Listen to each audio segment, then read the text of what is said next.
I'll show you how to blur the background in CapCut on your phone. First, add your video, select the segment to blur, and go to Video Effects. Find and apply the blur effect.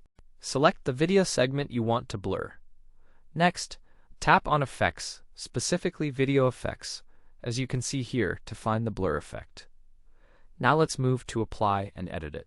In Video Effects, if blur isn't visible, search for it carefully. As you can see here, I have it ready to apply. Adjust settings to your preference. Tap on Blur, and here you can edit it.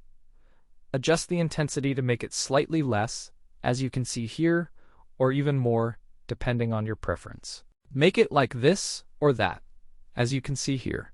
Choose what suits you best, adjusting carefully to your personal preference. Choose the blur that suits your needs best, carefully adjusting to your liking. Thank you all for watching, as you can see. Wishing everyone good luck, and goodbye.